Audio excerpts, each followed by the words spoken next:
the starting defensive pair.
make that Kurt Tallway that was pushing with Batista. That's a mismatch right there, 5'9" against 6'2", but the U.S. is pesky, and I think they're going to be very belligerent tonight. They just got to make sure, Jim, they don't take any of those cheap penalties that don't really accomplish very much. But Dave, I think you have to, without taking penalties, you have to hit them and push them around a little bit. Make them show some respect for you. You have to make them believe you're assertive if they're going to take charge. And I agree with that, Jim. So long as they do it carefully and with discipline, that's a good idea. Make them look over their shoulder.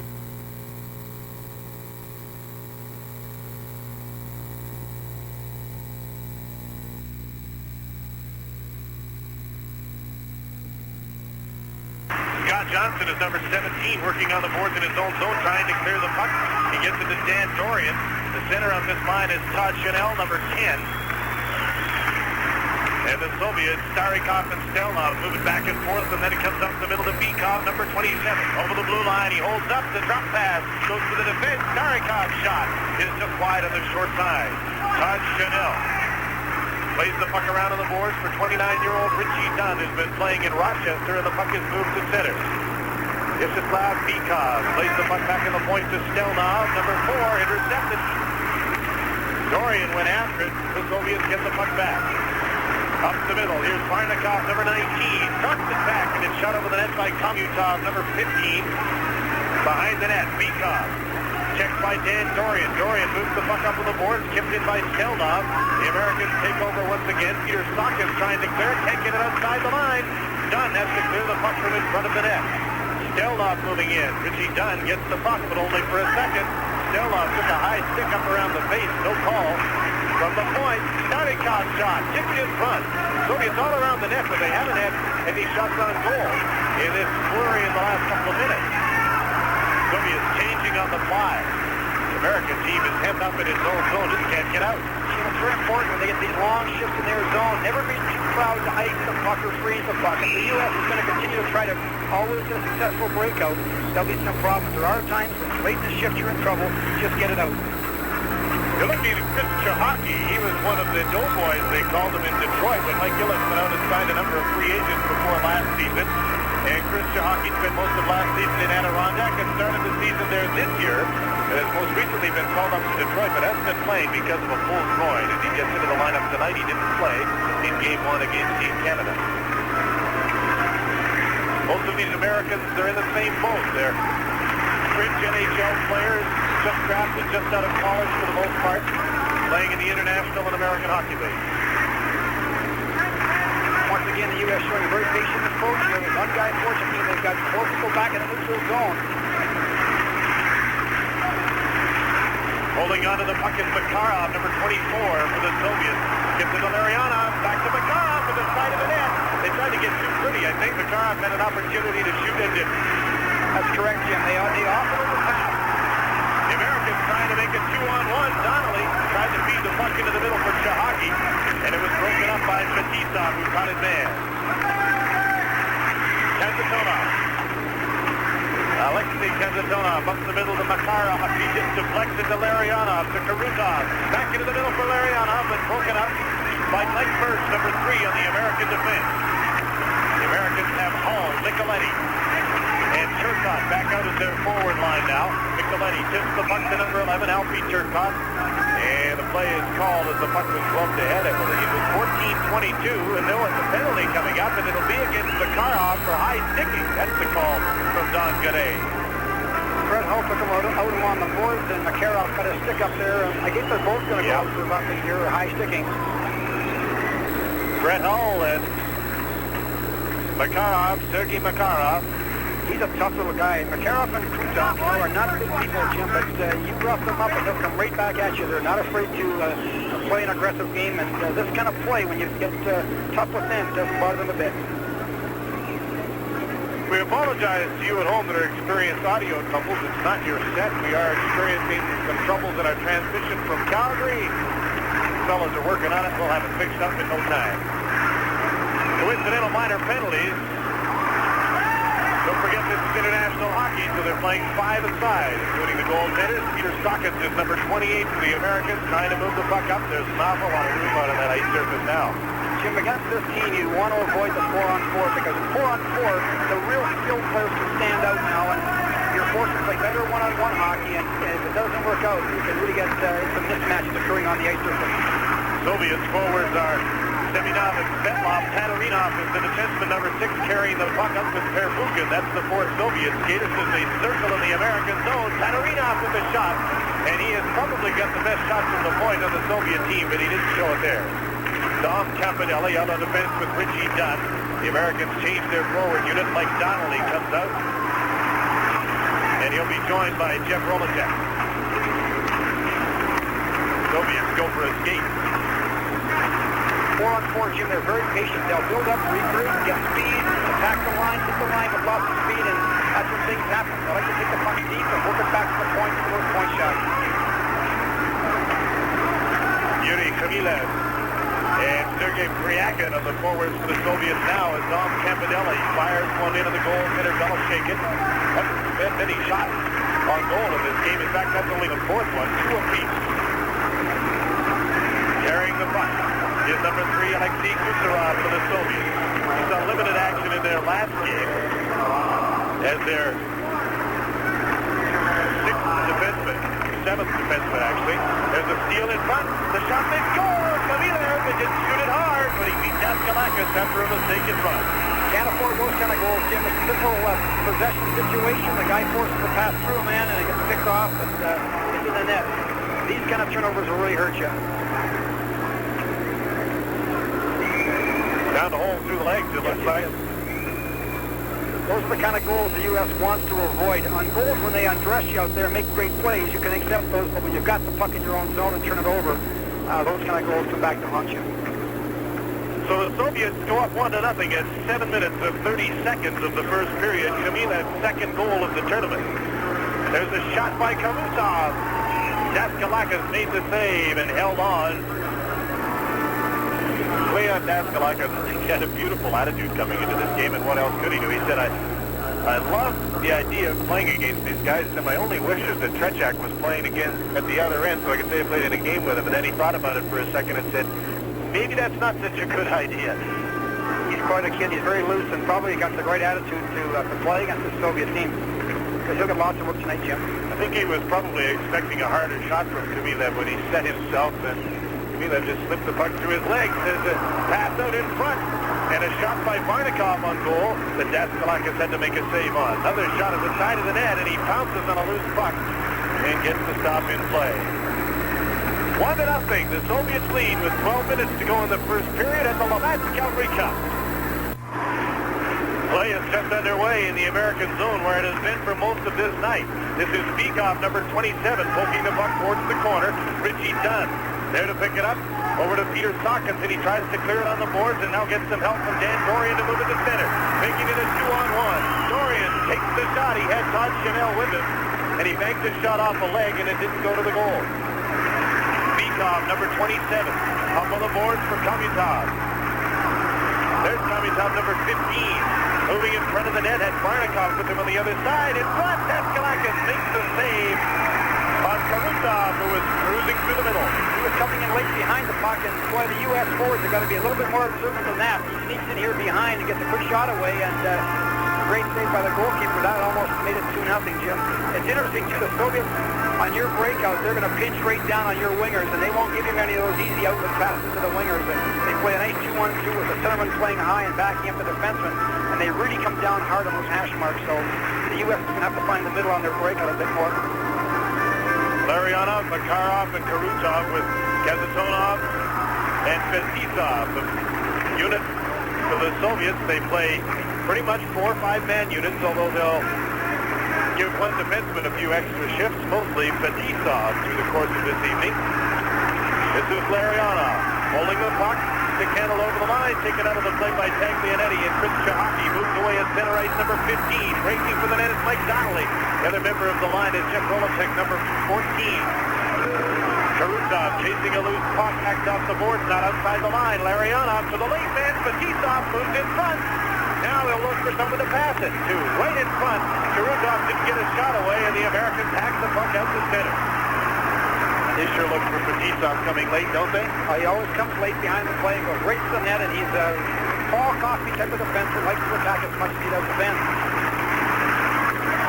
Nearing the midway mark, first period from Calgary, 1-0. Soviets lead on Khmilev's second goal of the tournament at 7:30. There's going to be an American penalty as Kaminsky was high sixth, and I think it's Micheletti or Turcotte that's going to the penalty box. Micheletti's going to get it for high sticking, and you got to be careful because international hockey, you get that 5-minute major because you draw blood, and Kaminsky is trying right now to convince us he's bleeding out there, and you got to be very careful. Most kind of penalties don't accomplish very much, Jim. If It's also interesting to notice that the U.S. is playing this kind of a patient game plan where they're trying to put four across them, but they're not holding the blue line very well. They're meeting the attack always just inside their blue line, and there's just too much territorial advantage here. They're just not quite patient enough, gentlemen. They're allowing the Soviets to get deep in the corner and dilly-dally around with the puck, and then they're watching them, and they're moving back and moving back and moving back and opening up the top of the blue line, and they're getting in trouble. Well, let's have a look now at the Soviet power play as it goes to work with Seminov, Svetlov, and Kaminsky playing up front. Svetlov, number 16, goes after the puck, holding it in the corner around that American block. Back on the point, Katerina over to Perpukin. Drops it off to Kaminsky. From the middle, he shoots and scores! Well, that was a great shot. That was a cannon out there, and for a shot like that, the goalkeeper hasn't got a lot of chance. He got a good wood on it, Jim. It was a heck of a shot. It's a great play as he circles behind his defenseman. And then Kaminsky just drives it home. Well, they worked that 2-on-1 and just took the puck at the close to the board, cut into the center ice, and there was all kinds of room down in the slots. He just walked in, teed it up, and let it go. And as you said, holy jumping, he had something on it. So it is 2-0 for the Soviet Union. A even strength goal, now a power play goal. The challenge now, Jim, is for the U.S. to kind of stick with this game plan. Like when you're playing a very laid-back game where you're going to try to play defensive, and then they get up quick goals on you in less than about 10 minutes here, there's a chance of your players to want to look and get it back right away, and if you do that, they'll get more on you. Yeah. That's Kurt Galway that pushed at Nemchinov. Galway, number 19, running on this forward line with Ernie Vargas, number 21 on the left side, and big Max Mittendorf, who comes from the Quebec Nordiques organization at 6'4" and 195 pounds, playing the right wing. He's the biggest man on the ice. Racing after the puck is Nemchinov, number 21, right in front, shoots it. Daskalakis made the save, though he was down. But just like Kazatonov is blocked, and Daskalakis holds on and gets the face-off. The U.S. has got to respect this outside speed. I think it's done, gets speed up here at about the red line, and the guy walks around him. And back to the Soviet Union, when you get to take your wife along with you, and he's also got a friend who's an interpreter with him, it's a major bonus. The Team USA doesn't get the pop, get the jump, and shoot it in and do some forechecking. Stretchek could play goal tonight. Double shaking hasn't had to do very much. The shots are now 11-2 in favor of the Soviets. They lead this game 2-0. Starikov moves the puck ahead. This is Komutov into the middle for the late man. Beekov to the side of the net, trying to make a pretty play once again. And Starikov missed it at the side of the goal. Seminov and Perpukin drew assists on Kaminsky's power play goal at 10:20. That was the 2-0 goal. Barnikov, number 19, passes the puck to Beekov at the side of the net, turn to try and get control. And it's cleared by the Americans to center and down the ice. The Americans and the Soviets now change on the fly with 8:15 to play in the first period. Volocek comes off the bench with Mike Donnelly. Just went head over heels over his man Komutov. And this is Chris Chahaki, number 15, in behind the net for Jeff Volocek. Sends it out front. Cleared away by the Soviets from the point. Sean Cronin, number 5, tipped in front just wide. Chahaki got a piece of that. Mike Birch on the other side, trying to keep the puck in. Good thing he got a piece of it. Or Karutov would have been away to the races. There's an offside pass and the play is called. Chahaki is a very exciting player, Jim. He played at Michigan Tech University, and he's got lots of speed, and he's an offensive player more than he's a defensive player. And he does buzzsaw. This guy gets in there and forechecks hard, and if they let him go a little bit, he can be effective. Once again, we'd like to apologize to our viewers for the audio problems we are experiencing. They originate with our mobile unit. We are trying to fix them up and clear up this sound as soon as we can. 2-0. The Soviets are leading Team USA 7:40 to play in period number 1 for the Calgary Cup. This is game number 4. The two unbeaten teams. The Soviet Union had a 4-0 win over the Czechoslovakians. The Americans had a 5-3 win over Team Canada on night number 1. Jim, the Soviets have figured it out now. They can see the U.S. is going to hang back and not forecheck, and so they're going to build up and get them standing still, beat them with some speed, and look for some breakaways to occur here, because they're going to build up now and regroup a lot, because the U.S. is standing still in the neutral zone, and you watch the speed And the man flying in behind them. Let's see how that works. This is the line to do it. This is the drop pass. Makarov to Lariana. Moves in, passes it off. Cruz up, he scores!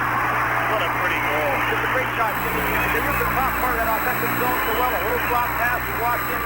All the coverage has gone deep and he snaps it upstairs. A great snapshot, too. He didn't slap it. Snapped it upstairs and a great shot. That's like picking the corners on those pieces of plywood that you cut the corners for practice. He just put that in beautifully, didn't he, Karuta? Jim, if the U.S. doesn't hold that blue line better than they are, like the 4 across is great. You got to defend the attack and meet it outside your blue line. If they don't, it's a waste of your time playing 4 across. You might as well forecheck and go for it. Pat Micheletti put that pass through the crease.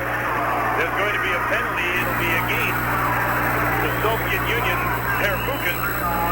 And so is Team USA. So is the power play, and they need one here at the Labatt Calgary Cup. The penalty is on Perfukin, who took Brett Hull in front of the net. So Team USA will go on a power play. They've been outshot 12-3. They've been outscored 3-0. Not very much positives happened to them here tonight. Campanelli gets the puck in behind the net, trying to center it with Alfie Turcotte. Taking over is Svetlov now for the Soviet Union, number 16. He's out with Seminov killing the penalty. The American power play features Brett Hull. Bobby's son playing the right side. Pat Micheletti is number 8. Alfie Turcotte, former Montreal Canadian, now property of the Edmonton Oilers. Number 11 is the center. They'll play Dan Dorian, number 18, and Dominique Campanelli, number 4, on the points.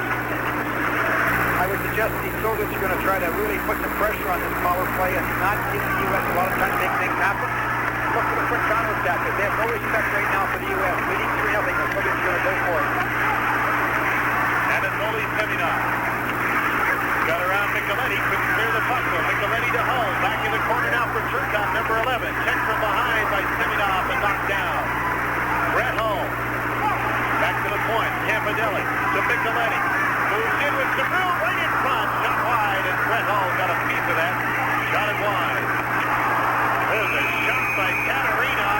Knocked down Dan Dorian, and Katarina is going to get a penalty. He's getting double down. He's getting 2 minutes for crossing in front, and then he'll get 2 minutes for charging or elbowing in the corner. So you're going to see him get a 4-minute minor.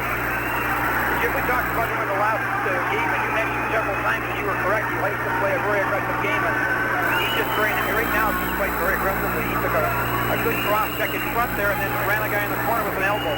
You don't see that often with Soviet teams, but this guy, you see it all the time. He just likes to play like that. He was an all-star at the World Junior Tournament on defense in Hamilton last season. There's the shot he gave Dan Dorian, a good one. Gentlemen, he's no bigger than half a minute either. He's not, 170 pounds? You're right, he's not huge. He's not huge height-wise, however, but I think he's got some weight. He's got that great aggressive nature that you can look at to see.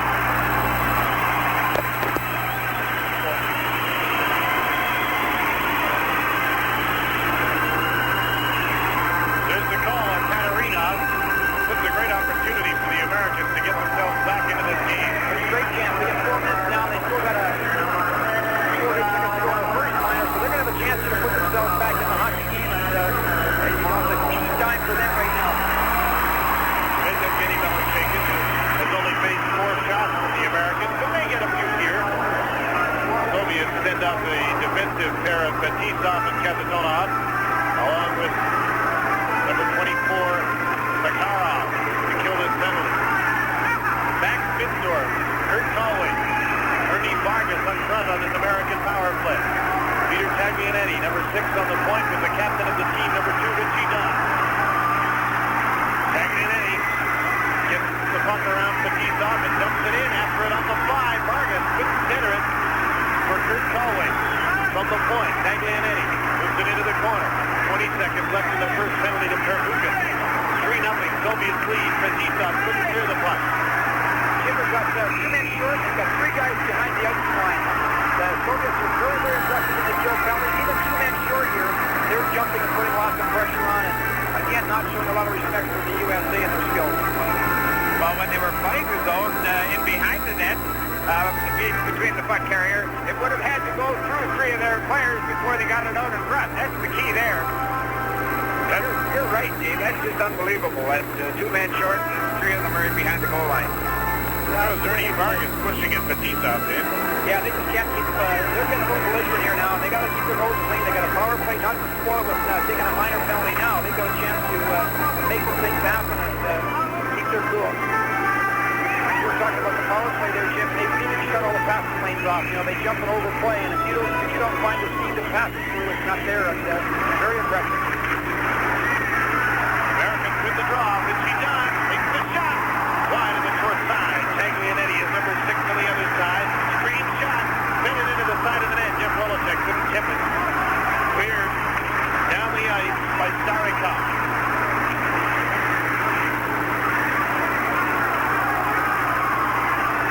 Taglianetti. Speed done. Verbuchen's penalty is over. The Soviets are still 1 man short though. 2:55 left in the double minor against Mikhail Tatarinov. There's the pass for Chahaki. It is skate. 2-on-2. This is Beekov with Kapitov. Back pass, and a nice one it was. And Zach Kalakis got a piece of the shot. Kapitov. Man short, Jim. They always counter that. Now the Americans will try and move on quickly. Donnelly's on the 5 through the middle, carrying the puck. Is Andorian, number 18. Stops at the blue line, feeds it in front. Lucky bounce, backhand shot over the net by Chahaki. This Calgary crowd is really getting behind the Americans. They've had a couple of opportunities in the power play. That's their best one, and Chahaki just shot it over top of the net.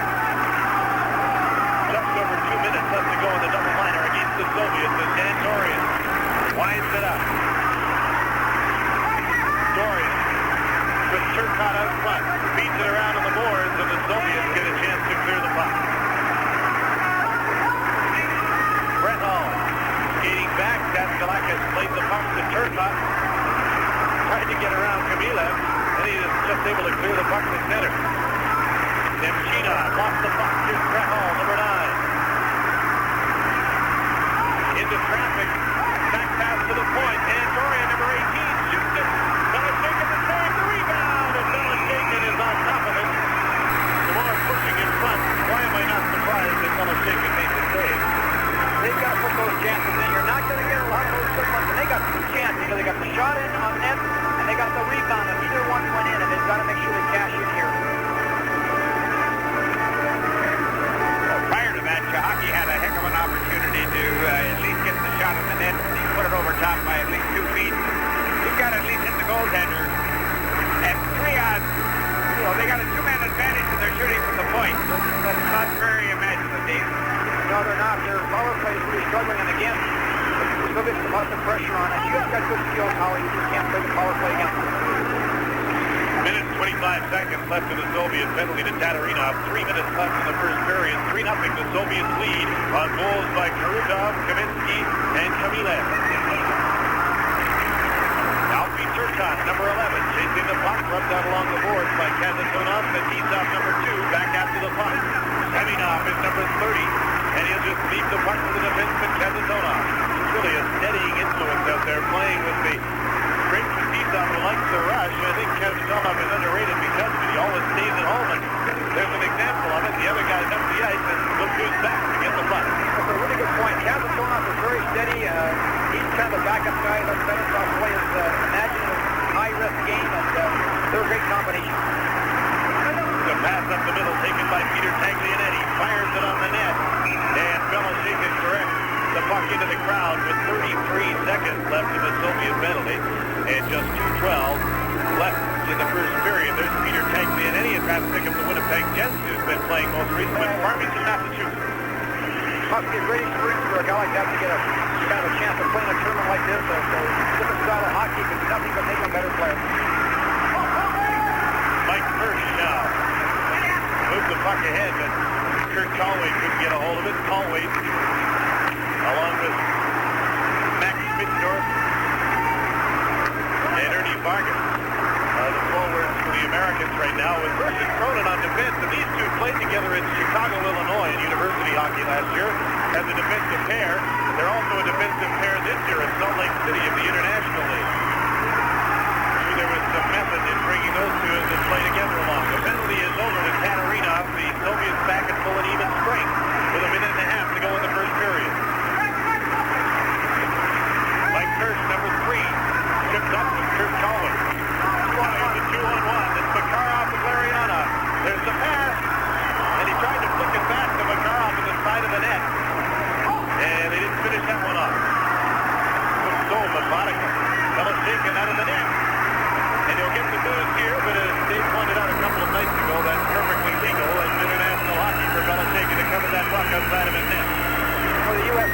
get up those 2-on-1s when you're down 3-0 and they get another 2-on-1 on you. They're just so fortunate enough to 4-0. And they've got to make sure they don't give those numerical advantages.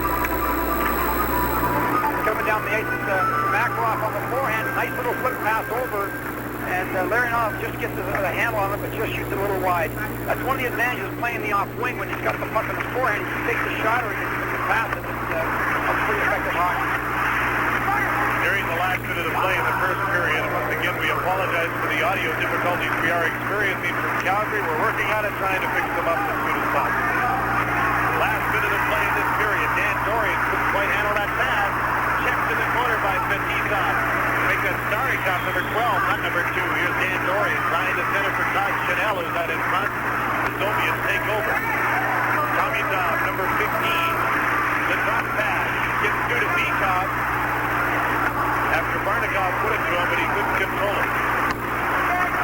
Stelnov moves the puck ahead. Tomizov, number 15. Feeds it into the crushing defenseman Starikov, who came late, but he couldn't do anything with it in front. And Todd Chanel cleared it, not out. Back on the point to Starikov, number 12. Shot a rolling puck, and it was blocked by Leon Daskalakis. These American boys might feel a little dizzy when they go to the dressing room after this first period. They've never played against a team like this. As the horn sounds to end the first period, 3-0 Soviet. Yeah, they look very tired. The U.S. The last couple of shifts had no jump to their legs, and if they keep wandering like they are in their own defensive zone, they're going to have a long night because they're not playing any kind of a system in there. And again, teams thrown together this quickly. It's very, very difficult for these players to work with a team that moves the puck as quickly as they do. Occasion was in there, and then of course, after that year was over, he went and played with the USA team in Moscow, so now he can no longer play for a Canadian team. Brett Hull is on the ice with Pat Nicoletti and Alfie Turcotte to start the second period for Team USA. We apologize. We're still trying to fix our audio problem from Calgary. Please bear with us. The Americans chase the puck right out in front. There's the shot blocked by Miloshenko as Richie Dunn tried to flip it in over top of it. Soviets got careless down deep, and the U.S. put the puck up behind the exit line. Quick pass, quick shot, and Miloshenko moves out incredibly quick. I suppose that may be the only hope now for Team USA is that the Soviet Union does get a little careless here with a 3-goal lead and think that this one's in the bag. Watching this also is when the Soviet players pass the puck, 9 times out of 10, whether it need be or not, the first 10 or 15 feet is in the air. The control that they display in passing the puck and getting it in the air is amazing to me. He taught us, I was trying to make believe that every pass you make should be in the air. Make it in the air. Learn to make it in the air. Soviets, I think, follow that rule. Golacek and Bikov facing off. Golacek won the draw, and it was knocked into the corner. The Soviets take over, and here's Bikov, number 27. He's got a man wide open, and that pass was just tipped before it got through to Tomizov. Richie Dunn, latest season here in Calgary with the Flames. A couple of years back, has over 400 games NHL experience. He's on defense. There's the pass to Barnikov, and he shot it for the far corner and missed. Chasing the puck back in his own zone is number 4, Stelnov. Igor Stelnov. Stopped by Chris Chahaki. Chahaki and Stelnov go to the board. Ernie Vargas trying to come up with the puck. The U.S. is working a lot more aggressively now, sending in through people and trying to get the goal back to get back in the hockey game. Stelnov, centering pass, poked away by Dominique Campanelli. Out of Boston College, Campanelli passing the puck up on the board. Galway couldn't take it there. The Americans do gain possession. Ernie Vargas dumping the puck in, number 21. Fellow shaken. Clears the puck for Kaminsky, number 13. Off the board for Pervukin. His pass up the middle to Seminov. Has a man coming late. There's the shot. They score! A great lead pass to Seminov, and a little quick back pass to his winger coming in behind Seminov, and Svedlov, and it's the next one goal.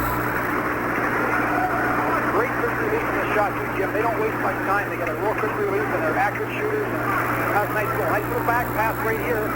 No one picks up Svedlov in behind, and it's in. The other man on the other side Kaminsky was open as well if they got it that way. He was coming in on the left wing open. He was wide open. He had two options right there. And 3 and 4 U.S. forwards are a little more active on their back, and he's picking up the people behind the first wave of the attack. One thing about the Soviets, when they have those options, they always use one of them. You very seldom see that guy waste a shot. Take a shot at the goalie. He'll always pass it off, but more often than not. That's true. The goaltender's got to remember that. You're playing against the Soviet team in situations where you expect a shot off and they'll pass. And so it is 4-0 for the Soviet Union, leading the Americans. Kagarinov is number 6. He passes it back, and that creates the 2-on-2 as Janelle takes over. Back to Scott Johnson. It's pass for Campanelli, and the great skater Svetlov came back to take away that opportunity as the pass came into the middle. Kagarinov, long shot. Daskalakis the save. Taglianetti for Campanelli. Seminov and Perbukin assist on Svetlov's goal to make it 4-0. Campanelli, originally drafted by the Toronto Maple Leafs, ahead for Todd Chanel.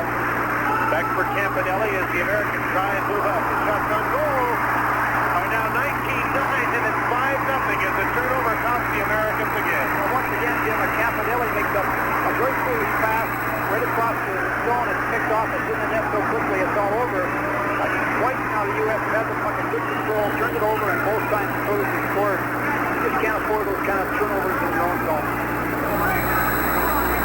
Looks like at the start of the second period that the Americans came out with some distance and score checking, but a couple of mistakes and a good Soviet play, and it's now 5-0. Priakin, number 14, got the goal. Sergei Priakin to the wings of the Soviets to make it 5-0 USSR. Svetlov plays the puck back to Kucherov, number 3 on the Soviet defense, in behind his goal. Long pass up the middle. Kamilov, number 8, with a long shot wide of the net. Bounces into the hands of Daskalakis, and he'll hold on. 5-0. The Soviets lead the Americans from the Labatt Calgary Cup. Play is just underway. And there's Larionov with a shot. Daskalakis makes a pair of saves on the original and the rebound. Now he can't find the puck. It's loose at the side of the net. The Soviets, Sakharov, trying to center it. The Americans take over, and Jeff Rolicek shot the puck to center. 5-0. USSR leading. This international hockey game on TSN. I'm Jim Houston with Howie Meeker, Jim Van Horn, and our special guest, Dave King, the coach and general manager of Team Canada. Here's Mike Donnelly, number 12, with a shot deflected by Kazatorov into the stands for the stoppage play. Jim, it's the kind of game the Soviets really like. They're going to get lots of room to regroup now and build up and come back at you. They're going to pass the puck 8 or 10 times in a matter of about 2 or 3 seconds. But the U.S. has got to maintain a bit more assertive posture right now. They're laying back too much. Saving grace for you at home, and that's you that are watching this, and I can sympathize with the Americans that are in big trouble in this game, but it certainly is fun to watch the Soviet machine as it gets worked up and moving the puck around. Any fan who appreciates skills, you know, you're going to see a lot of good skills tonight. There's a shot for Belichick in the handle. I was a little surprised that Belichick had started tonight. I thought this might be an opportunity for Tikhonov to go to Milnikov, the other goaltender. I agree with that, Jim. I was surprised, too. I thought they would start Milnikov and give Belichick the night off, but I guess he's playing so well, I want to go with him all the time. This is Kavitov hammering into the American zone. Number 15, back to the point. There's the shot. Blocked by Daskalakis. That shot from Starikov, number 12 at the point. Jim, I like your term dancing. That's exactly what he did. Great balance there. Missed the check and avoided it. Great quickness.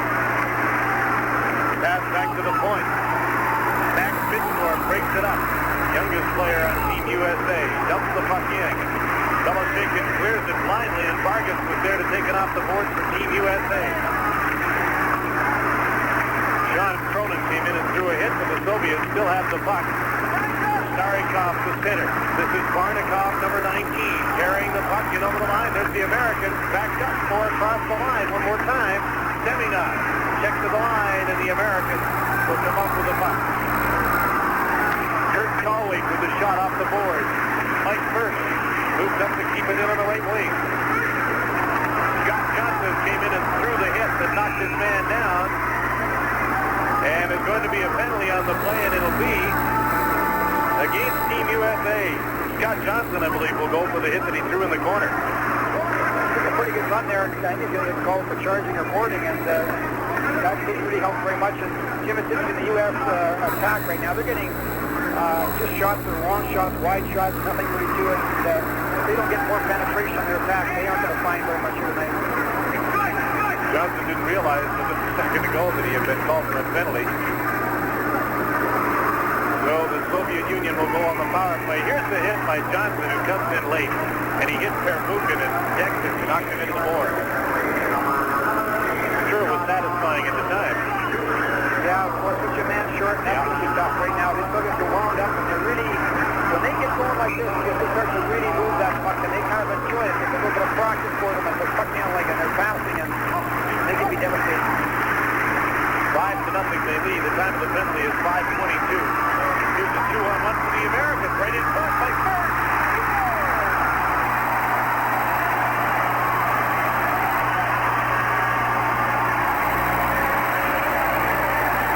Soviet defense kind of goes complete there. Lock a little bit of depth, 2-on-1, nice little play across. First the deflection between his legs, and it's the U.S. got their first goal, man short. There's a look at it from up top. Dan Dorian to Mike First.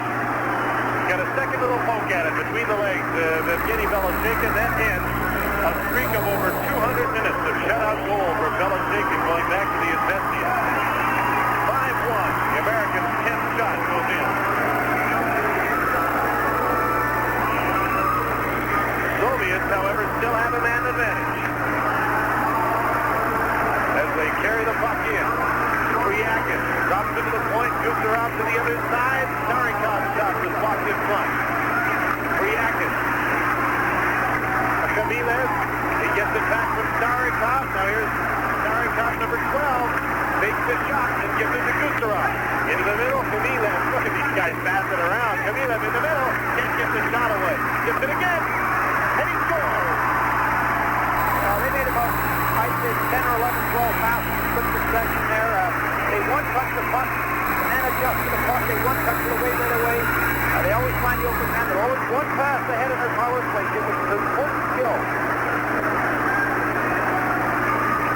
They must have made 9 passes, every one of them right on the stick, every one to the open man, and every one to improve the position of the puck in relationship to the goaltender in the net. Stuck players to them, had them turning around, had them jumping, doing the two-step, looking at the ceiling, looking at the ice. Just amazing puck control. You know, Hollywood, as well as the puck control, too, the idea is being one pass ahead. You get the puck, they're always looking one pass ahead. They're always one play ahead on you. They're excellent people, and they're credit to their skills. They can have their head up and be looking one play ahead all the time. There's not many players that play against them that can anticipate that either. No, Jim. Very tough to do. Like another puck travel faster than you can move. Classic example. 6-1, Soviets lead. Karutov, number 9, centering pass, poked away from Larionov, but there's going to be a penalty against the Americans for splashing. Karutov was splashed as he went around the net, and Peter Stockton is going to the penalty box, and the Americans are starting to show the frustration of trailing 6-1. Jim, you can self-destruct taking penalties like this. You can't afford it.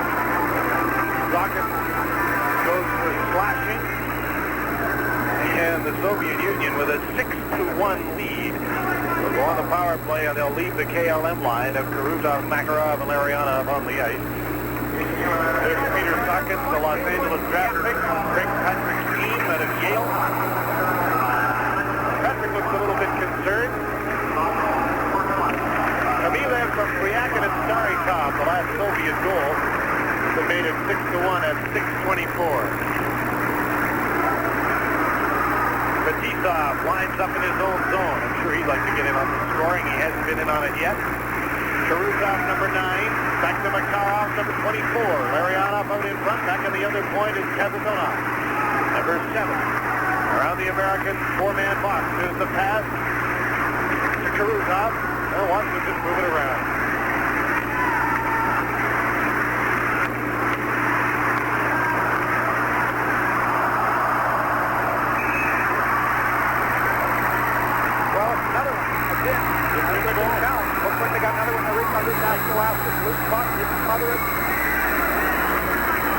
Looked like he had it as played tic-tac-toe with it again and just moved the puck around beautifully before they put it into the net. Oh, they're great players. This line loves the power play too, and they do a lot of the great power play work. Look at the one-touch passes here. Here's the puck, and it's under him right there, and it comes loose under his goal pad, and now it's tapped in behind him. That one should have been stopped by Cleon. He was down on top of it. He should have had the puck. He had it smothered in the puck. I believe after that for sure, we said, folks, you're going to see one of the greatest power plays in the world, and the last two goals the Soviets scored.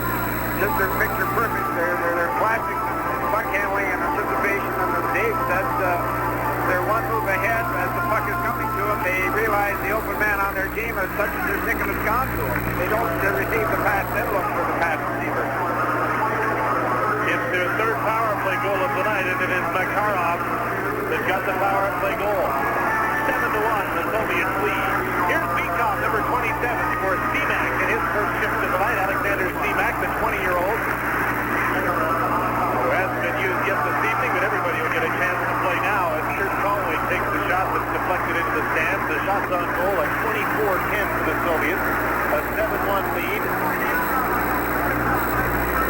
There's Kurt Conway, who's been playing in the International Hockey League with Flint, and the way things are going tonight, he might wish he was playing in the eye this evening. It has not been the kind of night the Americans thought it would be. No, I think they were hoping that their strategy of being very patient was going to pay off, but now they're behind the 8 ball. Now they're all thinking about it. Let's keep the score under 10. I know the feeling from previous experiences against this team, and not a good feeling with one team. There's Seamak with a pass into the middle, intercepted. And Kurt Conway, number 19, moves back the other way. Conway steered into the boards by Starikov. And there'll be a penalty called behind the play. I think Don Gadet's going to help the U.S. out a little bit here. I don't think it was really a penalty, but it's going to make it the 5-on-4 and give the U.S. a chance to get on the score sheet again. High sticking is the call against Starikov. The last goal for the USSR was scored by Makarov, and Tisov and Larionov assisted on the power play at 7:35. They get goals a minute and a second apart as Starikov goes to the penalty box for high sticking. Starikov's a real steady hockey player. You know, he plays with the Red Army team all year long, and he's considered to be a real steady kind of a guy. Not a great offensive player, but always the kind of guy you can count on. He's played now for the national team for 4 or 5 years, and excellent player one-on-one defensively. You just don't beat him. The Americans in the power play. They have Alfie Turcotte with Brett Hull and Pat Micheletti. Pat Micheletti is the brother in goal, who is the defenseman in the NHL, mostly with St. Louis. And an icing call against the USA. There's Mikhail Tatarinov, number 6 for the Soviets, the 20-year-old who likes to play rough and tough. Uses a stick a lot, too, this guy. See, I'm not sure who drafted this fellow in the National Hockey League. Somebody drafted him last year. He's the type of player, if you ever get him out of there, he'd be a great player in the National Hockey League. Washington Capitals drafted him. Chances are pretty slim to go from Moscow to Washington. Long ways apart.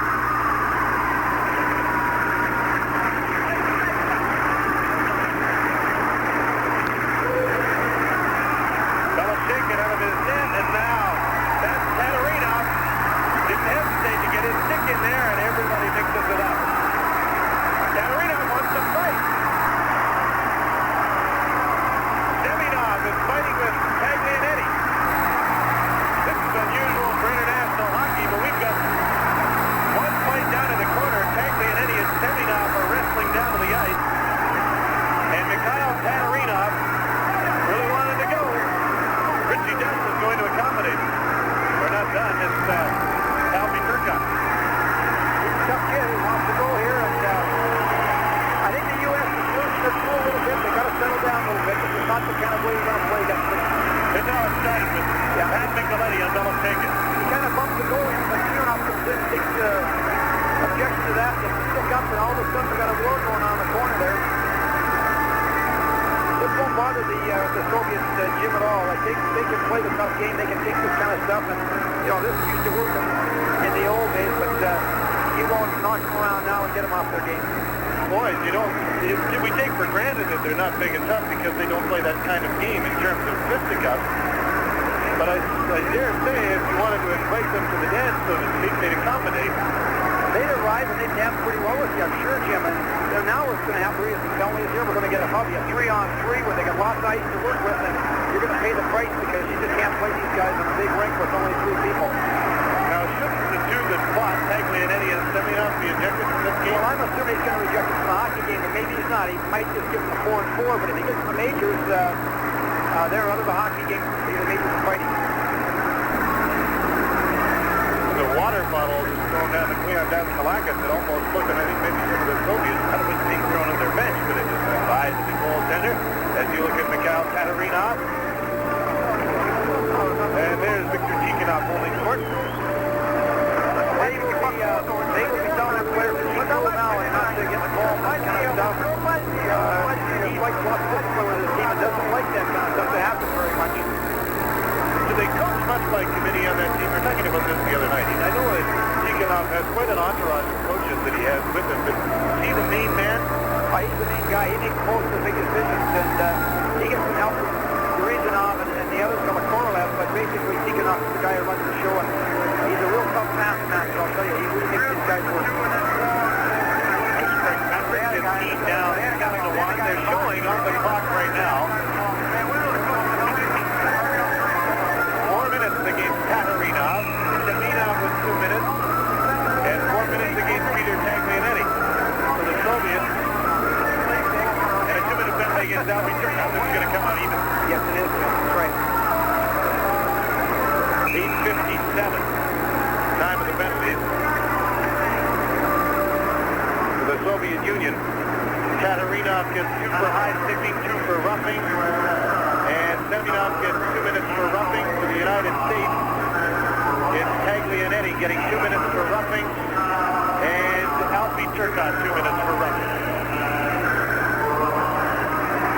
So with the penalty still in effect of Starringov, the Americans will still enjoy a man advantage.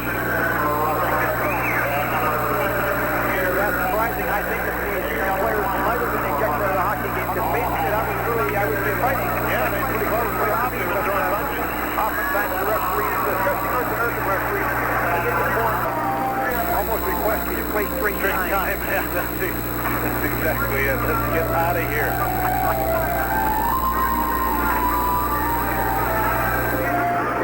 They'll play 3 against 3.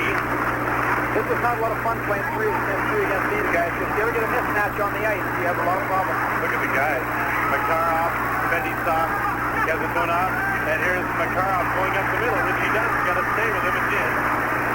Kazatonov drops it off to Makarov. There's the other guy, Fedisov on the other side. Back into the middle, Makarov on his backhand, right in front. Stopped by Cleon Daskalakis. From the point, Fedisov shoots it. Blocked. Kazatonov. Back to Fedisov. Knocked away. Here's a chance for a breakaway, but he won't escape Kazatonov. Brett Hall shoots. Blasted wide. You can see right there that Brett Hall's got the big shot, but he had really good set of wheels. I don't think he got a chance, a better chance to score than that. Peter Sackis moves up and dumps the puck into the corner. Fedisov missed the pass in center. Soviets change on the fly. With the pass knocked down by Sean Cronin. He sends it back to the point. Nobody there. Mike Hirsch has to back up to center to take over. Nikolai knocked down and went down outside the line with Stelmach. Hirsch has the puck. Coming late with Sean Cronin, but the Soviets take over. Here's a 2-on-1. Kazatonov with the car off. Back is Mike Hirsch. Kazatonov back in front, in the air, and then went through the crease and wide. So the classic example of the Soviets overpassing the puck and they were passing.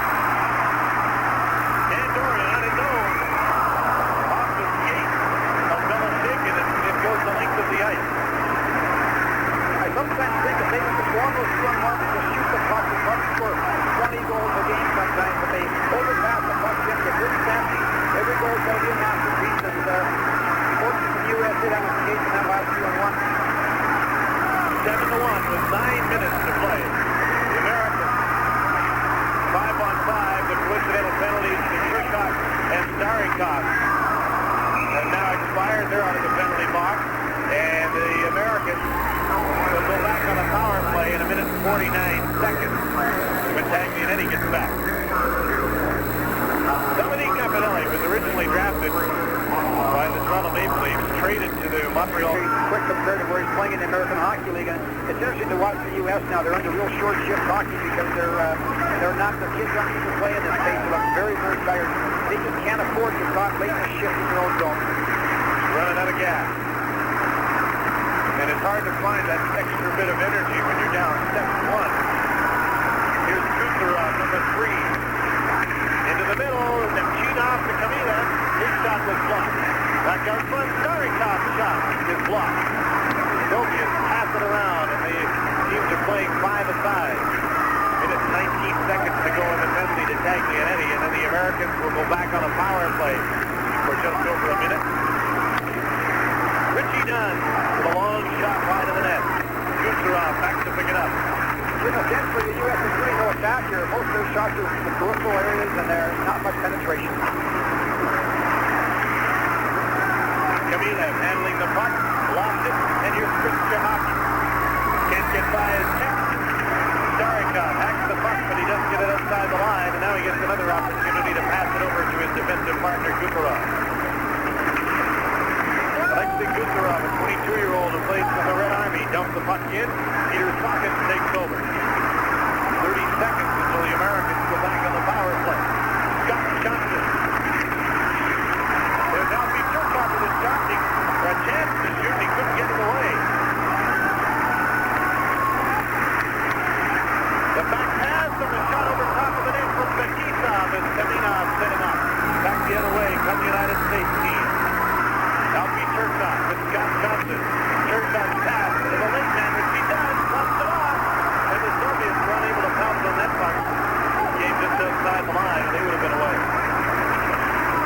Give any check on those 3-on-2s, your defensemen back in to see what they do. They just take the space in front with a series of a couple of drop passes, and they get straight scoring chances.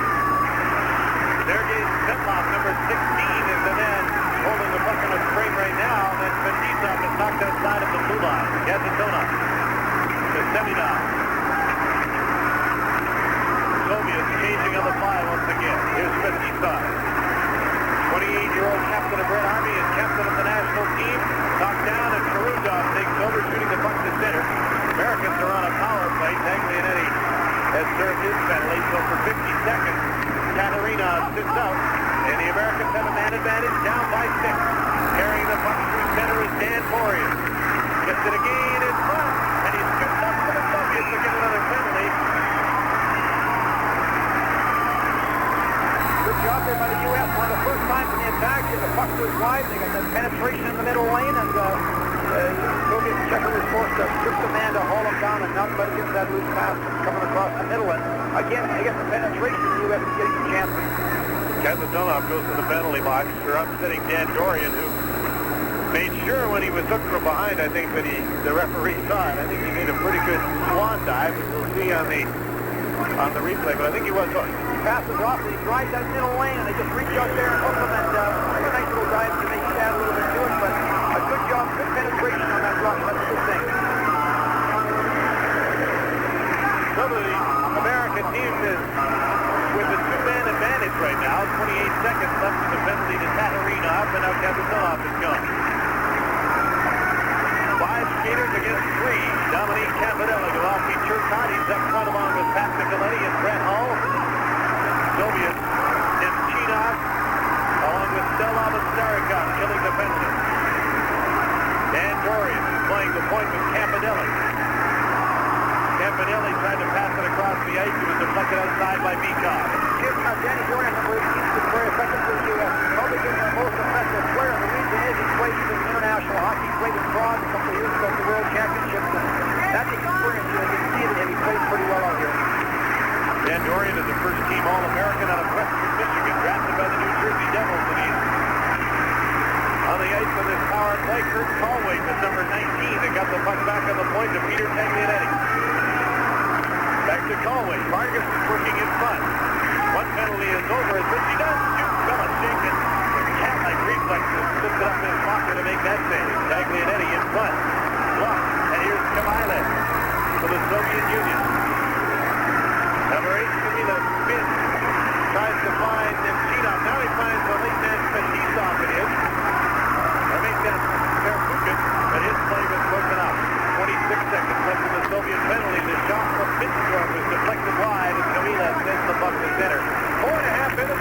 second period from Calgary. The Soviets lead 7-1.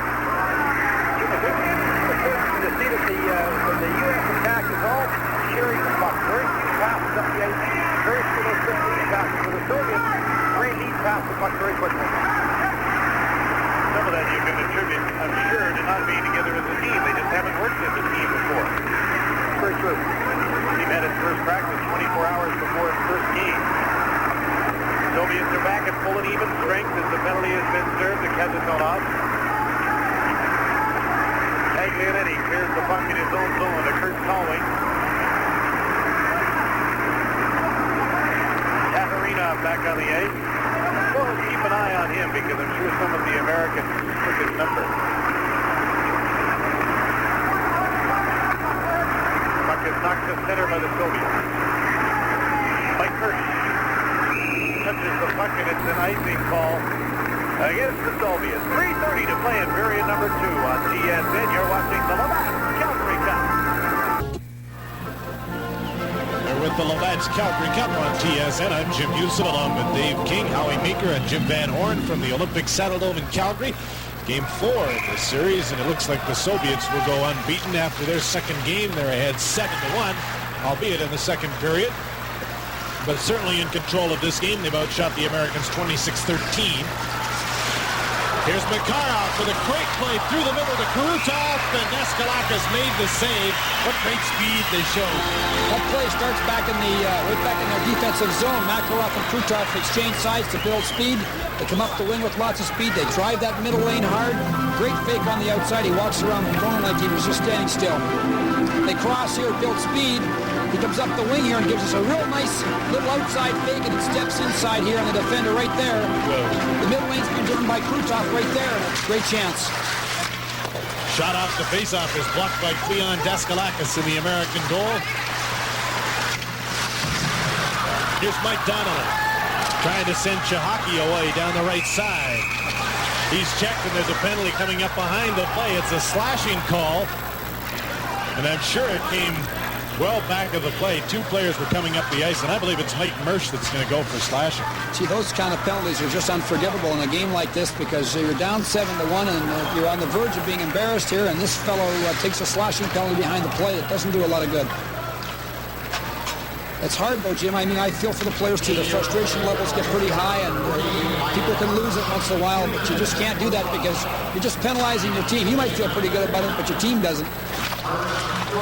Another power play for the Soviet Union. They've scored 3 times with a man advantage tonight, and they've only had 4 opportunities.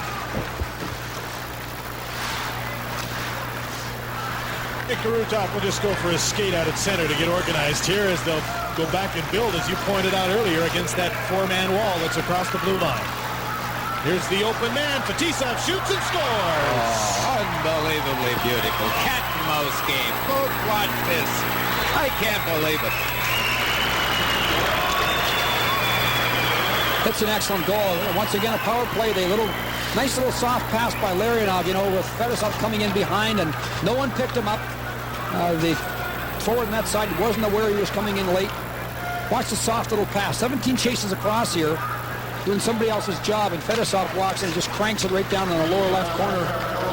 Excellent shot. The goaltender had no chance at a shot like that from that range. 4 for 5 on the power play, and there's that silly slashing penalty behind the play that comes back to haunt Team USA, and they're down 8-1. Now here's a chance. Todd Chanel breaks in all alone. Pelishaikin makes the save. Chanel showed good speed to get away and get the breakaway, but the great young goalie made the stop. He showed some great speed in that. Once again, the Soviets sometimes, they get that offenseman up in tight, and they lack a little depth, and that quick lead pass there really sprung them, and they got a good chance on goal. There'll be a penalty on the plate of Priakin for high sticking. So the Americans will get another opportunity on the power play. Here comes the play now, and Chanel gets a step on him, and he shows some good speed here. Sets a good wall to the checker right there. Cuts in. Nice little deep. Excellent save by the goaltender Pelishaikin, and a little after that, Priakin gets a high sticking penalty in behind the net. I think Beloshakin read the deke there because the USA player had the puck out in front of him. He couldn't do anything else but take it to his backhand, and he was pushing off that left leg before the puck went to his backhand. Great move. I wonder if he automatically reads deke in practice. None of the guys that are coming in on him shoot. Always looking for the deke, maybe. The Americans are 0 for 5 with a man advantage. Yeah, the power play against the Soviets is always like, I've never seen many teams have very good percentage power plays against the Soviets. They're very aggressive, they check hard, and they're excellent players. This is Seamak, who played with the national junior team last year, Jim and Hamilton. Another tough customer, too, and an excellent young prospect. Some people think he is the best young player in the Soviet Union right now at 20 years old. I would think by next year, by the Olympic year, he'll be in the starting lineup on a regular basis, Jim. Right now he's being spotted a little bit, but he'll be there next year. 8-1 is the score. The Soviets lead, and the Americans are on a power play with Priakin out for high sticking. Here's Brett Hull, overskated the puck, puts it back to the point. Taglianetti dumps the puck to the end boards. Alfie Turcotte trying to shovel it out front. It hopped up in the air, and Beloshakin with some dramatics made the catch and the play. I spoke with Tretiak today about Beloshakin, and we had a very interesting conversation. And, we asked him what advice he would give Beloshakin. He said, look, the only advice I ever give him is to develop his own game and to keep his concentration and work hard. And he's got good quickness. He's got great balance on skates. And Tretiak has spent a lot of time with Beloshakin and is one of the reasons why he's so confident. Shot was deflected up off the glass. Kept in at the point by Richie Dunn. Micheletti couldn't center. Richie Dunn stops the puck in the right point, blasts it into a crowd. Beloshakin made a save. The rebound off the post by Alfie Turcotte. Backhander went off the post. When things are going bad, you never get a break. 1:05 to play second period. Svetlov, number 16, lost the puck. Here's a 3-on-2 for the Americans. Alfie Turcotte to Micheletti. Shoots it. Just getting a piece of it was Beloshakin. Taglianetti with his shot. Beloshakin made the save and is knocked down from behind. Taglianetti one more time. Dumps the puck to the end boards. Perpukin there to scoop it up for the Soviets. 30 seconds left in the penalty to Priakin. 35 seconds left in the second period. Seminov clears not out. Taglianetti's shot blocked at the defense, and it's 4-on-2. The Soviets moving to center. Behind the play, Beloshakin was wrestling with Micheletti. Seminov dumps the puck into the corner. Svetlov checked by Campanelli. 20 seconds to go in the second period. Tatarinov looking for a pass out of the point, but the Americans come up with a puck. Priakin set to come back on the ice, and he does. The Soviets back at full strength. Here's Campanelli. Centering pass off the stick of Mike Donnelly. And that'll do it for period number 2 as the horn sounds to end a period dominated once again by the Soviets. They have an 8-1 lead after 40 minutes. It certainly was a domination situation there. The U.S. really at no point in time had much of a threat. This last power play, Jim, they had a couple of chances because they jammed the net and got the point shot through, and there was a couple of threats there. But other than that, the Soviets controlled the play. You just sit here and watch the masters at work, and you'll say, my, oh, my, oh, my. Can they skate? Can they handle a puck? Can they think? Can they complete plays? There's not much they can't do in the game of hockey. Wonderful, wonderful entertainment. It's to face the USA here. With a score 8-1, the Soviets leading the USA. The teams are at even in full strength as the second and the third period gets underway. Don Goodday is the referee as the net is knocked off its moorings.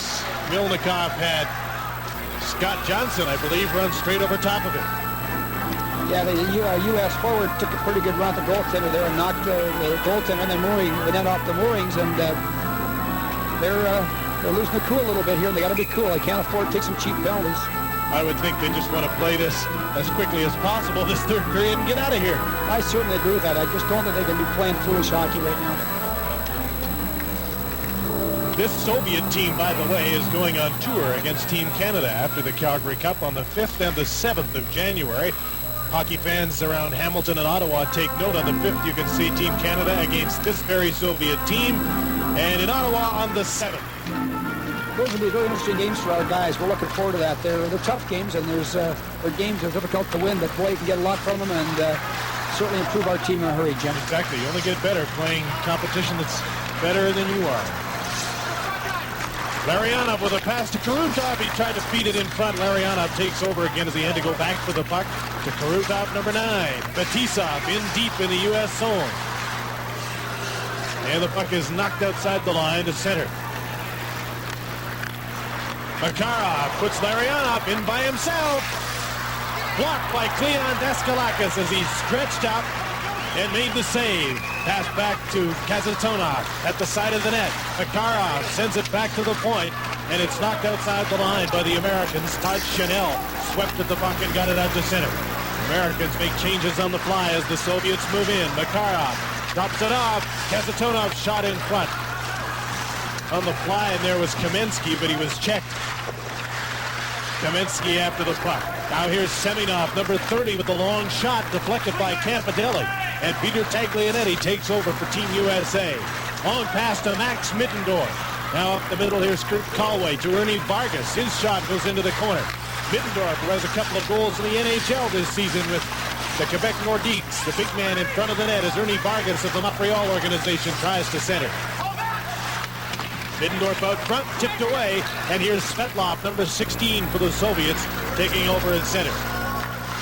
The pass to Semenov, now to Kamensky, moving right in front, swept in front of the goal and made the save. Well, that's what I mean about five-man units playing together. Those guys make passes that they seem to automatically know where the other player is. Yeah, the point's well taken, Jim. It allows these guys to play a very instinctive game and make a lot of passes that almost appear to be blind passes, but because they play together all season long, they almost know a man's going to arrive and be there. Here's Semak, number 18, stopped by Cleon Daskalakis, who's made a couple of good saves to start this third period. 8-1, the Soviets lead. Jim, the U.S. team is really chasing the puck on defense, and they get caught in that chase mode. That's going to cause them a lot of problems. You can't start chasing the puck. You got to make sure you let somebody else do the job. You just can't have 2 or 3 people doing one person's job, and it's happening right now.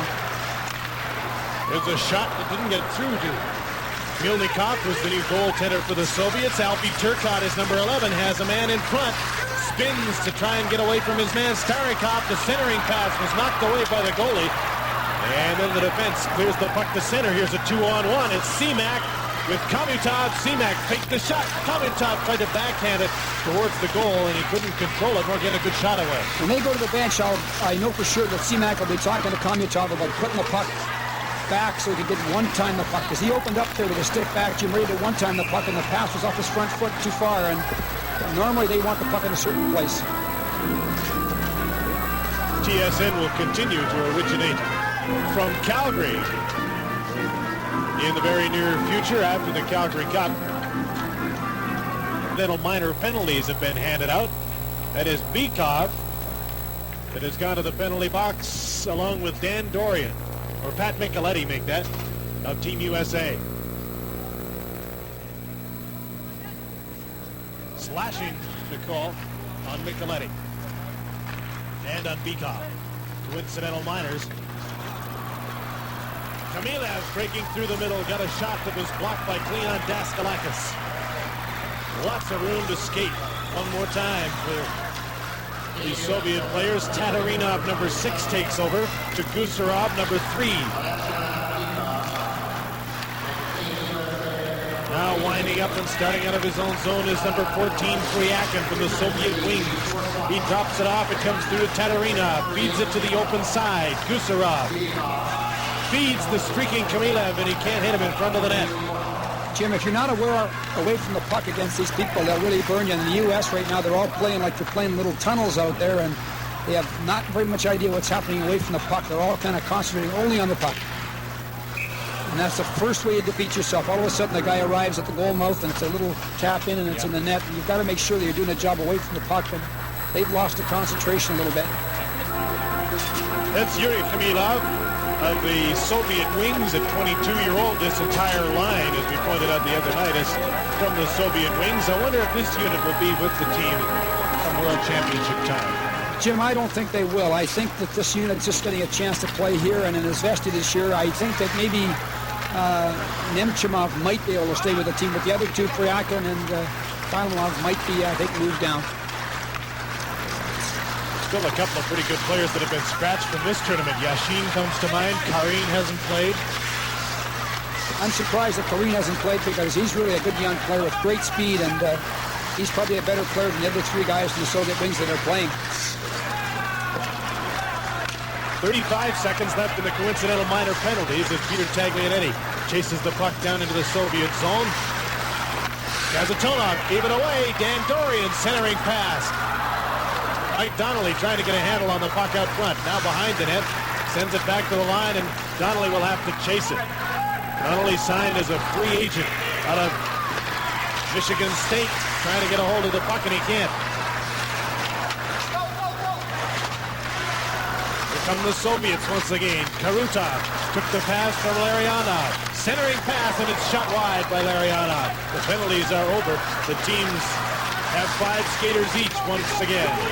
Number 5 is Sean Cronin, moving through the middle. Stick handling, plays it off to Dorian. The centering pass goes off the stick. Held against the boards by Tatarinov. And he brings it and passes it onto the wing to Kamensky. Number 13, Kamensky, made the move, but the puck just drifted into Daskalakis. Todd Chanel, checked by Kamensky. Seminov in there as well, looking for a loose puck.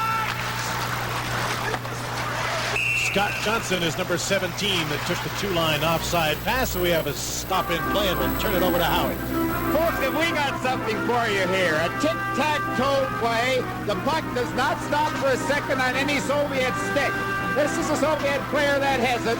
It'll come to this man right here, but this guy knows already he's on the curl, and this fella's on the curl as well. Now it's just bang, bang, bang. Watch it. They don't stop it. Off of one stick onto the other stick, and there he is. Made the curl in front of the defenseman, and he's home free like a bird. Super puck control, great anticipation. Talk about playing the game with your head as well as the stick of the skates. They're great.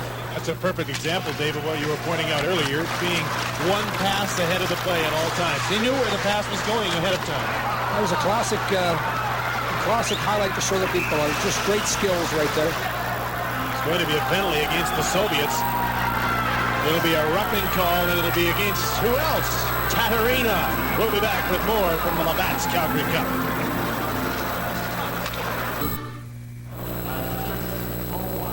Soviet tough guy Tatarinov in the penalty box for roughing. The Americans go to the power play 0 for 6 with a man advantage so far this evening and trailing 8-1.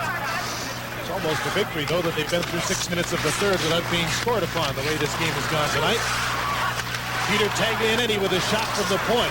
Bounces off the inboards. Kurt Colway, number 19, on the ice with Vargas and Middendorf. There's a shot blocked by Milnikov, and he closes his legs and squeezes the puck in the crease, and some pushing and shoving with Vargas in there. Got a lot of that pushing and shoving in front of the net tonight, Jim. And the U.S. power play is designed to put people in front of the net and create a crowd. Pretty good shot. He did save by Milnikov, although he's down. He's on the seat of his pants. Not like Belashenko. There's a good example of a difference to two goaltenders. Well, what I noticed on the Soviet power play today, they don't put anybody in front of the net to block. They head for the net when they get the puck back to the point, and the shot's on the way there. But they don't put any great, big, dumb, tough, fun, skill guy on the ice at all. And if they do have a person like that, they don't put him in front of the net. The Americans have had absolutely no time to work on a power play, and I can understand why they go to a very basic system of shoot from the point with a man in front of them. Yeah, in a short period of time, it's pretty basic, and it does get the puck to the net and directs the attack there, and with the guy in screen position, anything can happen.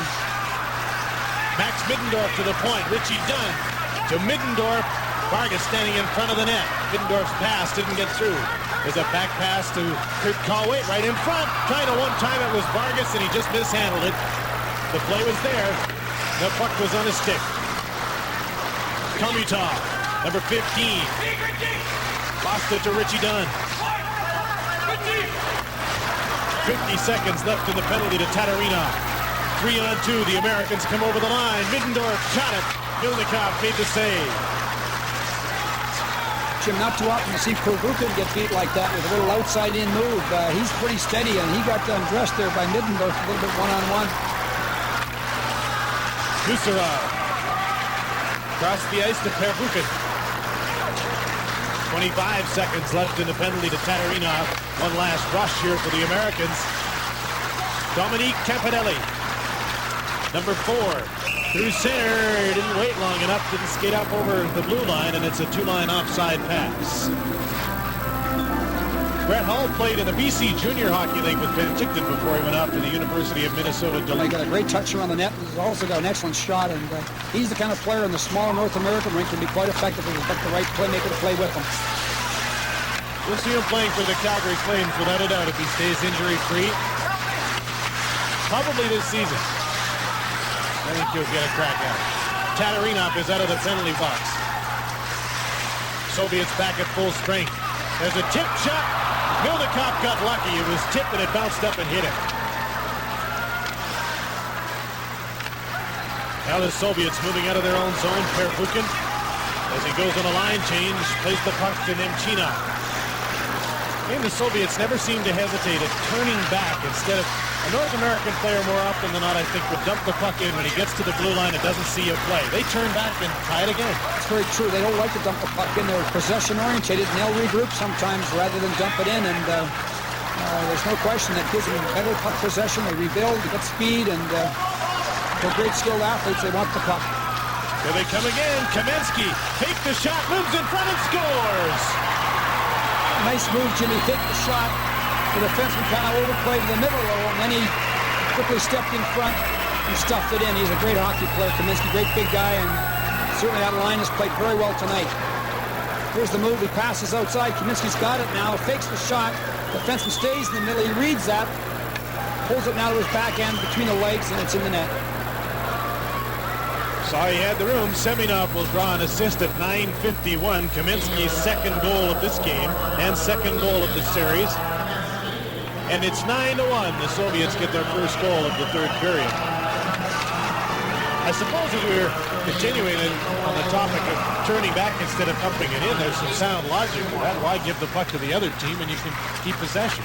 Again, you know, in the larger rink, possession's an important thing. And Kaminsky looking for his third, and he's going to draw a penalty, although he doesn't get the third goal of the night. Good example, Jim, that long lead pass right from behind their net to Kaminsky out in the middle seam between the two defensemen, and off he goes on a breakaway, and he's hauled down. But your point's right. The regrouping idea, keeping possession, is very popular in the big rink. He catches the seam here and out skates. Nice wall here. Just sheds that defenseman and almost stuffs it in. Richie Dunn gets the penalty. Looking at 9:08. Richie's still smiling. That's a good sign.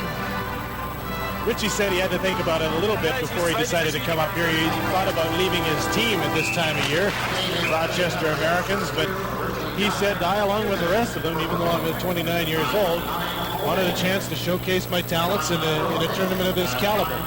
It really helps this team, too, because he's got lots of experience, you know, Jim, and that really helps a great deal. Soviets on the power play, 4 for 5 with a man advantage tonight. The Americans do have a shorthanded goal. The only goal of the night came shorthanded from Mike Mersch. Komitov, number 15. Bikov, number 27. Semak is on the ice, number 18. With the pass into the middle as they play it back and forth. Bikov to set up. Got by Starikov and he'll have to chase it. 1 minute and 20 seconds left in the penalty to Richie Dunn. 10-10 to play third period from Calgary. 9-1 Soviets. Bikov to Komitov. Starikov from the point. On the other side, Stelnov is number 4. Semak, number 18.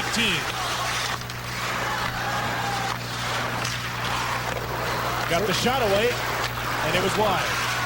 Starikov again moves in and shoots. Daskalakis the save, and the Americans get a chance to clear the rebound. Pretty good power play, lots of puck control. Again, they've got 3 people across, and they are looking to try to either get the point shot in with the deflection or play across the back door. The Soviet wings line out of the power play now. This is Priyakin. Samilev in front.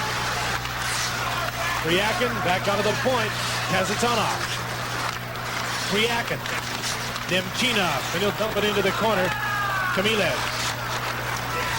Right behind the net. Dan Dorian's going to get a chance to clear it. No, he's not. Defenseman Khrushchev came way down to keep the puck in the zone there, Jim. And their defensemen will do that. They move right down and those passes around the boards, try to keep the puck in and keep the pressure on. Just turned his body in front of Dorian to shield him from the puck. And made the play, keeping the puck in. The penalty is over. There's the shot on Daskalakis, kicked away as Kamilov let it go. 8:40 to play third period. 9-1 Soviets, and the Americans back at full and even strength. The Soviets 4 for 6 with a man advantage tonight. Be an offside call, but the Americans move it out, so it's waved off for Colway. Chases the puck as Tatarinov plays it around on the boards for Kamilov. Here's a 3-on-1. The Americans are on a line change. Seminov, back pass, got real fancy there. Yeah, you got to overpass the puck, and nothing simple in their game. And again, that's a classic example of how they overpass the puck. Puck the mustard off the hot dog. 8:15 to play in the third. It's 9-1 Soviets. Welcome back to the Labatt's Calgary Cup on TSN. 9-1, the Soviets lead Team USA. Tomorrow night, it's Team Canada against the Soviets. Seminov gets the puck to the point. Tarinov's blast hit a stick in front and went wide. Middendorf clears the puck to center. Colway raced after the puck. Tatarinov clears it. At center, Seminov gets through a crowd. Nice move on Richie Dunn. It was a great move, Jim. He just dropped the puck into his skates and almost skipped in between the defensemen. There was a great chance for Svetlov, and he shot it wide of an open net as they moved the puck around brilliantly once again. Well, they're putting a real show on for us now, showing us their skills and their collective play, sharing the puck very quickly here. Quick puck movement, really tough to play against. Well, we're going to show you some Soviet power skating. Right here a few moments ago, Kaminsky, watch him blow by the U.S. player, and this fella here will just wait to get him the puck. Look at him, just blow by the Czech, no problem at all. Now, stop it right here. Point in time here. Kaminsky should never have anything but his forehand as he goes in here. This defenseman has to stop him from going to his backhand, but he doesn't. He just picks up the Soviet player who passed the puck, fades out of the picture, and Kaminsky is allowed to go to his backhand. No trouble. That was the goal that made it 9-1. Now the Soviets have Bikov along with Komutov and Barnikov on the ice. Actually, Semak is out there playing for Barnikov now. As the 20-year-old newcomer to the team gets a chance to play some more. The Americans trying to put some pressure on now with Micheletti, Hull, and Turcotte, the forward line on the ice. Brett Hull got the puck out for Turcotte to the inboards. Here's Pat Micheletti. Spins to get away from Starikov, or tried to. The veteran turned with him and made the play. 3-on-2 to center. Here's Bikov holding on to the puck. Into the middle, Komutov. Great back pass. Starikov backhander kicked out by Daskalakis. They know there's somebody's coming late all the time when those forwards hold up. The U.S. is really chasing deep, taking 4 or 5 guys right deep to the net, and they're just using the top part of the zone to back pass it into for the guys coming late, and it's just murder. I can sympathize with them. I mean, almost makes you dizzy just to watch them up here, and I can understand how you can get sucked into starting to chase the puck. Yeah, Jim, and you got to watch out for that. You start to overwork too much, and it's going to be a big problem for you. Semak is number 18. There's a point man coming late. There's a shot from Tatarinov, and there'll be penalties on this play. Semak has been signaled along with Scott Johnson, I believe. High sticking is the call. I'm not sure whether both are going or just one. Looks like Semak's the one getting it, not Johnson. Again, we talked about Semak earlier. He likes to play the rough, tough game just like Tatarinov does, and they're both type of players who can get a little greasy once in a while. They're missing one of the great players. I watched the World Junior Championship last year, and remember Igor Vyaznika, number 16. If you watched that tournament, people who did will remember it. He was a sensational player, but he's gone missing. And I'd love to believe that he's under suspension by the national team. Yes, he is. Not going to play. He's suspended for, they say, for life because of pretty serious drinking problems and poor behavior over there. And he's a fine player, Jim. He's, I would say, could be one of the top 4 or 5 forwards in this hockey club. The penalty is to Semak. The Americans on the power play for the 8th time tonight. 0 for 7 so far. Puck was gloved ahead, and so the play is called. There's the coach, Tikhonov. I would think he's pretty happy tonight. They played a pretty good hockey game, and they've moved the puck extremely well. Kind of embarrassed the U.S. a little bit with some of their play here, but Tikhonov is the type of guy, he's not that often satisfied, Jim. He always finds something to kind of complain about. He was in a pretty good mood after his team beat the Czechs the other night. It's very amiable. It's hard to sit in on some of the press conferences sometimes because I never know whether to believe the interpreter. They don't tell you very much, do you, Jim? They don't give you much information. They're very secretive. And they'll almost tell you anything you want to know except anything personal. If you've got a few pins to trade, they'll tell you who's in the lineup, who's playing with who, and all sorts of general information. But ask anything personal, and forget it. Jim, it looks right now as if the Soviets are not that interested really in scoring goals. They're just moving the puck back a lot. They're man short, but they're moving the puck back, not trying to counterattack when they've got the man down. And usually they do. Usually when they're a man short, they'll still try to score on you. 5 minutes to go in the third, 28 seconds to go in the penalty to Seamack. 9-1 is the score. Richie Dunn had the puck hop over his stick. Kamensky chases Peter Sockets. Dunn lost the puck after it is Svetlov. Back to pick it up is Mike Donnelly. Donnelly, number 12. With a pass ahead, it's picked up now by Jeff Rolochek, number 14. In through the middle with some room, pops it back. There's the shot by Donnelly, deflected into the stands just as the penalty to Seamack expires. Howie? Well, folks, we want to show you how the Soviets create open ice and then have the sense to move into that open ice.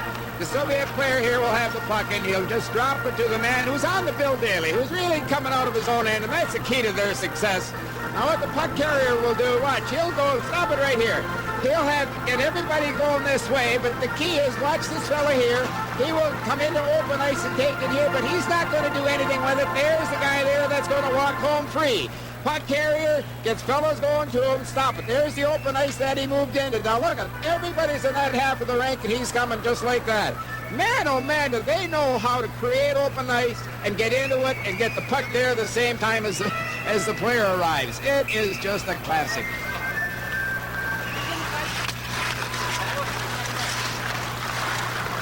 This is Stelnov, number 4, moving the puck out to center for the Soviets. They lead 9-1. This game reaches its late stages. Komitov almost hit the double figures, but he missed the net. Max Middendorf to Kurt Colway coming on the other side. Going for the net is Ernie Vargas. There's a pass to the late man, anticipated and cut off by Bykov, though. Vyacheslav Bykov for Seamack, number 18, is getting a lot of ice time in the last half of this game. Bykov, Komitov with a shot. They score! There's the 10th, and that one Cleon should have had. That wasn't a great shot. Just a wrist shot, and it kind of jammed him upstairs and then trickled through and went in. It's too bad because that's not a great goal to have scored upon you. Bykov gets the line, just drops it off. We overskate the loose puck here. The U.S. could have a loose puck and had it out, but they didn't clear it, and it's in the net. 16 minutes and 7 seconds the time of this goal by Komitov. It hits Daskalakis and just deflects in. Second goal of the series for Komitov, his first in this game. Jim, it's really interesting on the attack now. The Soviets, they got the U.S. defense really intimidated. They're backing off the line quickly, and they'll take the puck wide and then cut up in front of the face of the defenseman. Well, all night. Tough task for these guys to play against a team like this, and they're trying hard, but they're overworking and wasting a lot of energy. 10-1. Illustrating the great power of this Soviet team. They've spread the scoring all through their 4 lines. That's a good comment, Jim. They really do have good balance to their attack, don't they? Their line seems to make great passes, great plays. This is the Soviet wings line. Nemchinov, Kamilev, Kwiakin on the ice right now. Kamilev drops the puck for Kazatonov. They haven't played the KLM line the last 5 or 6 minutes, Jim. They haven't had him on the ice, and it looks like they're just going to rest him a little bit and let the other lines play more.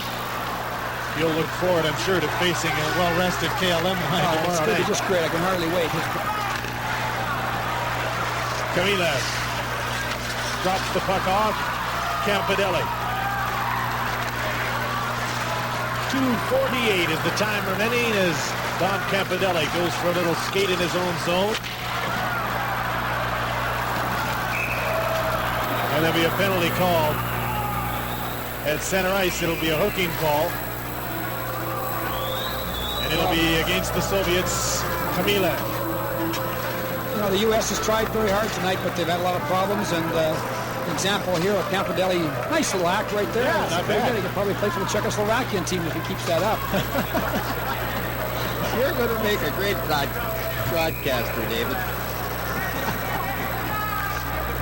How are you approaching the game tomorrow night? I mean, you know how good this Soviet team is, and I'm sure your players have great respect for them, having played them. We have a lot of respect for this team. We know we've got to play a really complete hockey game, Jim, and you've got to make sure that your players don't get into that chase mode and start just chasing the puck and hounding the puck. You got to make sure you're taking away options from the puck carrier, playing very smart defensive hockey. And unfortunately, against these people, they'll have the puck an awful lot. So we got to play very smart defensively. Well, your team in the past has shown great discipline, and I'm sure they'll show it tomorrow night. 2:12 remaining in this game. 10-1, the Soviets lead Team USA, and the Americans are on a power play for the 9th time tonight. I interject here. If I were to scout a North American team of any caliber, I think I could pick the best 3 players. But how do you pick the best 3 players out of a Soviet team, or the best 5? If I'm a scout for a National Hockey League club, how do I? I'm not sure you can. I agree with you. They're all 20 of them are just great hockey players, and the KLM line is always considered to be their best line. But tonight, you know, all lines have played very well. All defensemen have played well. This particular night, Kamensky stands out in my mind as perhaps one of the best, but only because he's put a couple into the net. The other guys have played well too. Just over a minute to play in this game. The Soviets will be unbeaten in their 2 starts. The Americans will drop to 1-1 with a game against the Czechs coming on New Year's Day. Kamutov was hooked to the ice, otherwise he'd been in alone. Did you see that balance, Jim? He gets hooked, Amazing. falls on one knee, gets right back on his skates. That's amazing balance. Like if young kids are watching the game, you see the need for balance right there, and that's incredible. The athletic skill that athlete showed in that situation right there. I mean, the average guy is down and sprawled, and he regains his balance right back on his feet. Outstanding. That's Kamutov, and he's going to the penalty box right now as he hooked down the American player right there. Yeah, he reaches around, and there's no need for that because there's already one defender there to play the fellow. But he reaches around here now to the other side, hooks the elbow, and Mike Donnelly goes down. The Americans will have a 2-man advantage, but there's only 59 seconds left in this game,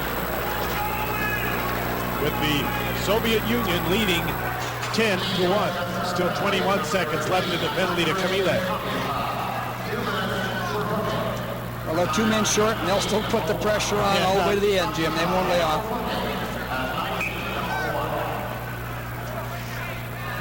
Bikov taking the face off. And Nemchinov, rather, is thrown out. And Gustserov comes in to face off against Jeff Rolacek. Cool heads better prevail here. The game's almost over, and the U.S. should just take their time now and be thankful it's only 10-1 and end this thing. Mike Donnelly's going to go to the penalty box. Frustrating night. Jim, the one interesting area where the Soviets that sometimes don't show good judgment is that in their face-off alignments, like their techniques, they're good on the draws, but sometimes their alignments give a few things away, and it's just the one area of the game where we sometimes see some things that we think would be exploited a little bit if they would, if teams would adjust their lineups against them. Donnelly and Nemchinov. The penalty goes to Donnelly. Elementary at this point.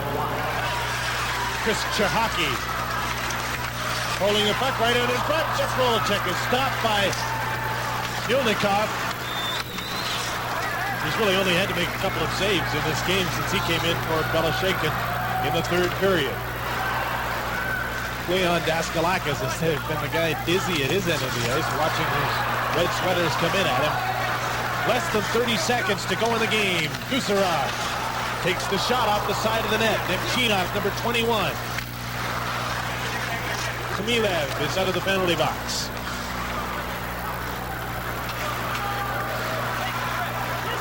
Gusarov goes for a skate They're just playing the four-corner box, the old basketball stall here to kind of kill the clock off.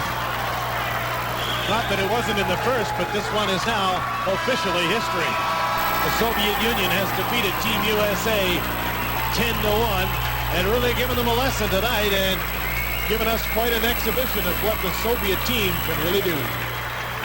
Well, I would strongly advise hockey fans in Hamilton and in Ottawa, up where they're playing, to just get out and see Team Canada play the Soviet club. I know they're going to be great hockey games, and you're going to appreciate the skill of both teams. It's going to be great entertainment. I agree, Howie. It's great to watch a team of this caliber, and certainly for hockey fans, it's always exciting. 10-1 is the final score here for the Soviets. Now let's go for the presentations to public address announcer Tom Tompkins. Ladies and gentlemen, here to make the Labatt's Players of the Game Awards presentation from Ice Hockey Program